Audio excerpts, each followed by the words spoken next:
Good morning, Ian Crouch with your 8:30 Hunter News update. The state government is looking into whether the former Stockton Centre could be used to ease the Hunters' homelessness crisis. The former disability facility was closed in 2020 and has been vacant ever since. Minister for Disability Inclusion and Port Stephens MP Kate Washington will join member for Newcastle Tim Crackenthorpe for an inspection of the site today. Kate Washington will also inspect Tomery Lodge this afternoon. The previous coalition government dismissed Labor's push to have the centres used for emergency accommodation, saying they were no longer fit for purpose. The state government has officially safeguarded Hunter Water from being privatised. Amendments to the Constitution have been passed in the lower house overnight, ensuring the water utility remains in public ownership. It was one of Labor's key promises heading into the March election. A new report is highlighting the importance of community understanding and acceptance as being critical to the success of new energy projects in regional and rural areas like the Hunter. It comes as the energy sector faces unprecedented security, climate and societal shocks at the same time as pressure mounts to reduce carbon emissions. Sarah Fitzgerald from GHG says Australia is relatively well placed to navigate the crisis, but community support will be vital in the transition to newer forms of energy. The shocked report findings confirmed, that criticality of building community understanding and how vital it is for the energy transition. And we find this particularly in rural and regional areas where a large amount of the new energy infrastructure is expecting to be built. We need an inclusive development model that drives a collective understanding of both the benefits and the trade-offs that are needed to accelerate the energy transition.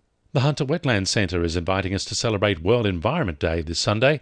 New data out of the United Nations has found more than 400 million tonnes of plastic is produced every year and less than 10% is recycled.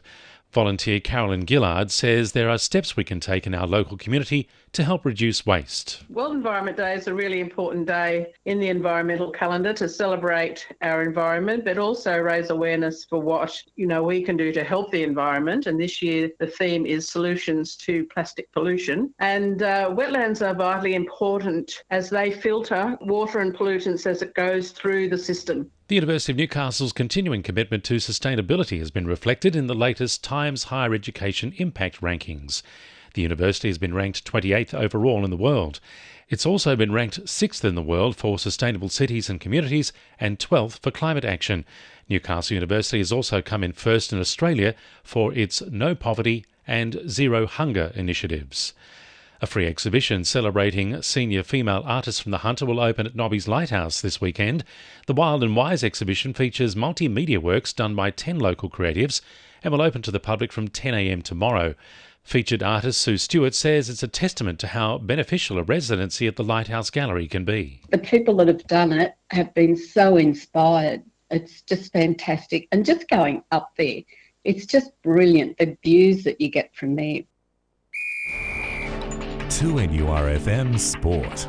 Newcastle's Jessie Southwell made her debut as the youngest player to ever pull on a sky blue jersey when she lined up at 5'8" last night for New South Wales.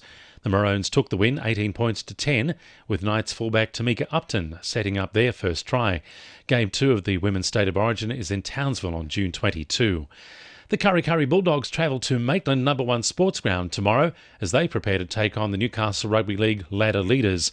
The Bulldogs remain winless so far this season, with the club using 34 players as they've struggled to find form due to a string of injuries. And Matt McGann returns to representative hockey for Newcastle when the side hosts the New South Wales State Championships over the long weekend. The Maitland player missed last year's rep duties due to an ankle injury. And the winning numbers in Powerball are 6, 14, 19, 23, 28, 31 and 34, and the Powerball is 3. And now you're up to date with the latest 2NURFM Hunter News.